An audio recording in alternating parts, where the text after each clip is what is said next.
Cada año, con la llegada de la primavera, son cada vez más las personas que manifiestan reacciones alérgicas al polen principalmente y a otras partículas que transporta el viento, como el polvo y esporas de hongos.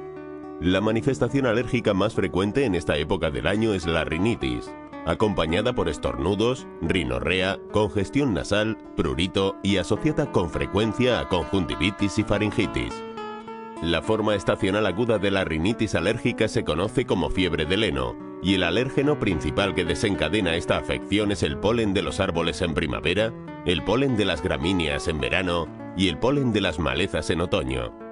Debido a la presencia del polen estacional en el aire, el individuo afectado por la fiebre del heno empieza a manifestar picor en la nariz, en los ojos, en la faringe, en el paladar, junto con lagrimeo, secreción nasal acuosa, estornudos. En ocasiones estos síntomas se acompañan de tos y de crisis asmáticas con respiración sibilante. Se calcula que en España hay unos 6 millones de personas que padecen rinitis alérgica, la forma más frecuente de la alergia, siendo la prevalencia de la enfermedad del 22%. En Europa, la prevalencia oscila entre el 17% de Italia y el 28% de Bélgica. Sin embargo, hay países en los que el porcentaje es mucho más elevado si se concentra la atención en determinados grupos de edad. En contra de lo que se podía pensar inicialmente, la incidencia es mayor en las ciudades que en el campo, a pesar de que la concentración de polen es mayor en los entornos rurales. Según investigaciones recientes, el polen suele ser el factor desencadenante final de una reacción alérgica en individuos con un sistema inmunitario sensibilizado debido a la presencia de otros contaminantes ambientales, entre los que se considerarían los derivados del petróleo. Además, la respuesta inmunológica es más virulenta cuanto mayor es la contaminación general del ambiente.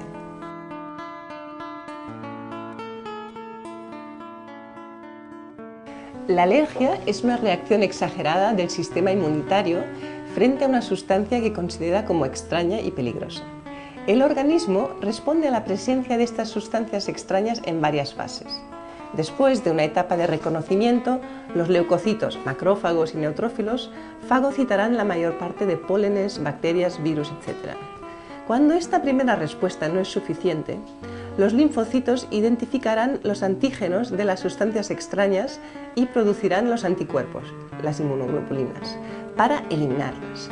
En ocasiones es necesaria la producción de sustancias como la histamina. La reacción alérgica aparece cuando estos sistemas de respuesta inmunológica se activan de forma incontrolada y se producen anticuerpos de forma excesiva en relación con el antígeno.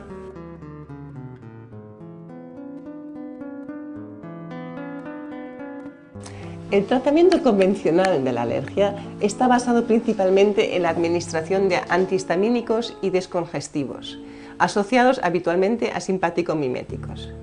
Cuando las crisis son más intensas, se recurre a los corticoides. Por otro lado, se aconseja al paciente evitar las salidas al campo, permanecer lo menos posible al aire libre, alejarse de jardines, etc. Otra técnica utilizada es la desensibilización durante unos 4 o 5 años mediante inyecciones subcutáneas del tipo de polen al que se es alérgico.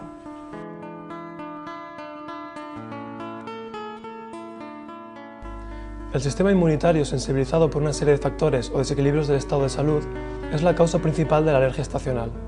Por tanto, para recuperar la salud, es recomendable iniciar en primer lugar una serie de medidas higiénico-dietéticas y seguidamente apoyarnos en los complementos nutricionales apropiados para equilibrar las funciones biológicas asociadas a esta dolencia.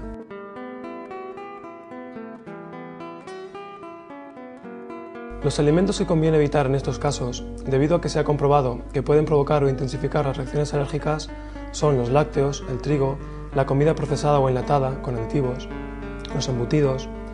Asimismo, para mantener o recuperar una adecuada higiene intestinal, conviene no abusar de las carnes rojas y minimizar el consumo de azúcares y harinas refinadas. Por otro lado, es aconsejable aumentar el consumo de vegetales frescos, arroz, aceites de primera calidad, beber suficiente agua mineral y a la hora de cocinar optar por la cocción al vapor o el hervido.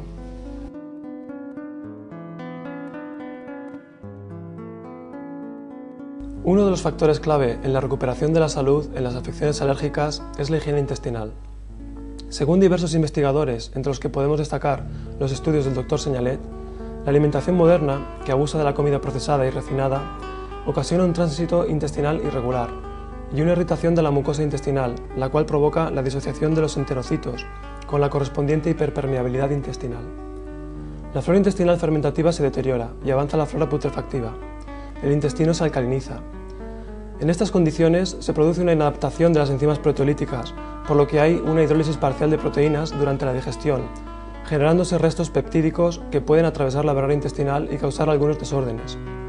Actuarán como antígenos, pudiendo desencadenar reacciones alérgicas, y saturarán los emuntorios, agravando los procesos inflamatorios de las mucosas. Podremos ayudar a la regeneración intestinal aportando nutrientes, entre los que destacamos los suplementos de L-glutamina, aminoácido que nutre las células del tracto digestivo, de 500 mg a 1000 mg diarios, y prebióticos como los fructooligosacáridos, fibras solubles, también conocidos como FOS, de 5 a 10 gramos diarios, que facilitan el tránsito intestinal y fomentan la proliferación de las bacterias fermentativas beneficiosas.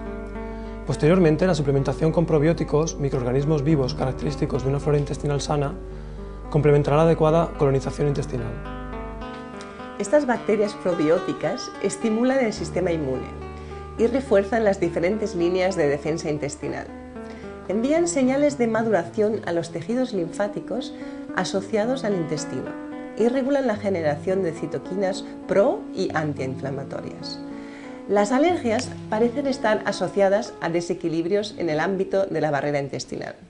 Dado que existe una significativa activación inmunológica e inflamatoria en el intestino, una falta de estimulación de los mecanismos de protección hace que el medio intestinal sea propenso a enfermedades inflamatorias. Los probióticos más recomendados son Lactobacillus acidófilos y Bifidobacterium.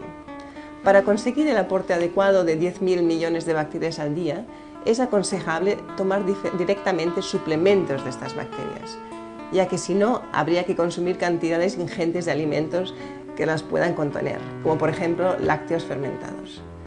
A la hora de elegir un complemento alimenticio de probióticos, no solo hay que considerar la concentración, sino también el revestimiento de la pastilla o cápsula, que sea resistente a los ácidos estomacales para que no se disuelva antes de llegar al duodeno.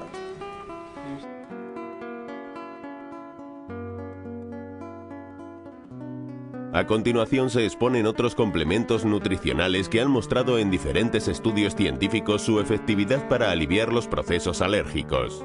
Cabe resaltar que estas recomendaciones son generales, debiendo ser adaptadas en cada caso por un especialista, quien evaluará el estado de salud particular de cada individuo personalizando el tratamiento.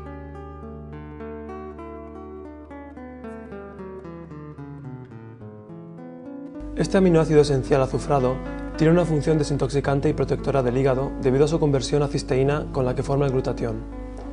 El glutatión es un péptido azufrado indispensable en la desintoxicación hepática, tanto en la fase 1, gracias a su acción antioxidante, como en la fase 2, dada su capacidad de convertir toxinas liposolubles en formas hidrosolubles que son más fácilmente excretadas. Actúa como desensibilizante hepático ante los factores alergénicos. La ingesta de metionina en forma libre ayuda a eliminar la histamina del organismo y a la vez reduce la intensidad y la duración de las reacciones alérgicas. Es aconsejable aportar vitaminas del grupo B, sobre todo B6, B9 y B12, cuando se aumenta el consumo de metionina, para evitar el aumento del aminoácido homocisteína, metabolito intermedio de la síntesis de metionina en cisteína. Los aminoácidos deben ser tomados en forma libre y fuera de las comidas para obtener de ellos un mayor efecto terapéutico que el que se conseguiría si se mezclaran con el resto de aminoácidos de la comida. Para aliviar los procesos alérgicos se recomienda la suplementación de 1 gramo al día de L-metionina.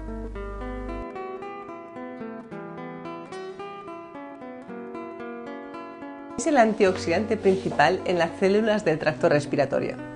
Fortalece el sistema inmune y tiene efectos antiinflamatorios y antihistamínicos. Parece ser que niveles altos de histamina circulante son el resultado de una carencia de vitamina C. Al aportar vitamina C se reducen los niveles de histamina en sangre y por lo tanto se reducen los síntomas de alergias estacionales como la rinitis. En animales hay evidencia de que la vitamina C protege del shock anafiláctico. Es también útil frente a las reacciones alérgicas al glutamato monosódico, aditivo alimentario potenciador del sabor, el conocido síndrome del restaurante chino. La dosis recomendada es de 500 miligramos 2 veces al día.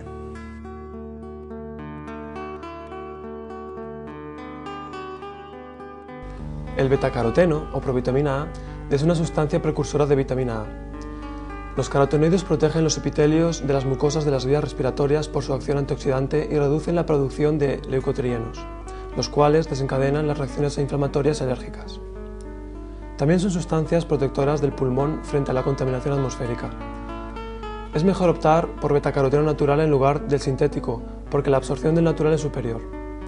El aporte de betacaroteno es más seguro que la suplementación directa de vitamina A, como retinol, ya que no produce toxicidad por exceso. Para reducir la sintomatología alérgica se recomienda tomar de 15 a 30 miligramos al día de betacaroteno.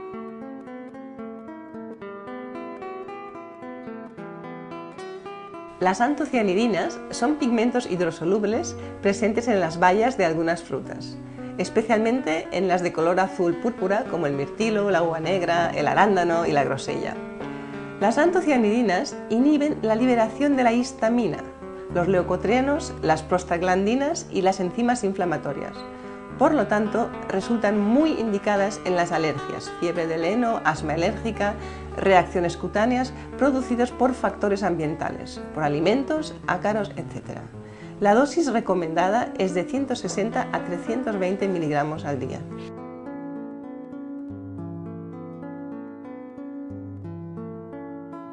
La actividad de las enzimas digestivas suele ser deficiente en personas que padecen alergias. Esto da lugar a que las proteínas no pueden ser completamente digeridas, por lo que en condiciones de hiperpermeabilidad intestinal, ciertos péptidos pueden atravesar la barrera intestinal y actuar como antígenos, desencadenando una reacción alérgica. Además, las enzimas proteolíticas inhiben la inflamación y reducen la tumefacción de las mucosas. También actúan regulando el sistema inmunitario.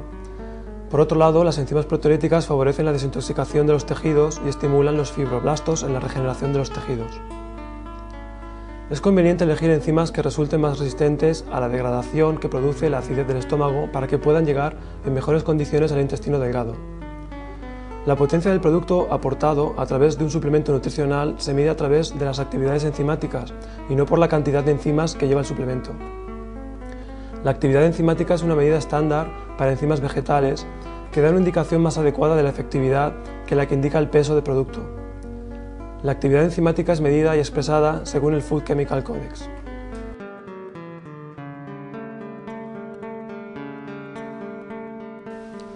Los eicosanoides inflamatorios derivados del ácido araquidónico juegan un papel importante en la patología del asma. Dado que una ingesta aumentada de aceites omega 3 disminuye la cantidad de ácido araquidónico disponible para la formación de estos mediadores inflamatorios, se deduce que los omega 3 pueden ser útiles en un tratamiento antiasmático. Una ingesta de aceites de pescado que aporten de 310 a 620 miligramos de ácido eicosapentanoico o EPA y de 210 a 420 miligramos de ácido docohexaenoico o DHA al día aumenta significativamente el EPA circulante, reduce la producción de factor de necrosis tumoral TNF-alfa y reduce la cantidad de eosinófilos circulantes. La producción de TNF-alfa está relacionada con las patogénesis respiratorias. Otro punto a tener en cuenta es la forma de purificación a la que se somete el aceite para evitar su oxidación y para eliminar todos los metales pesados.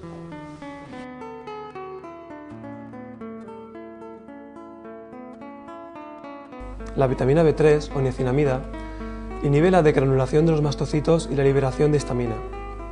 Un estudio describió una rápida mejoría en pacientes con fiebre del heno tras la administración de niacinamida.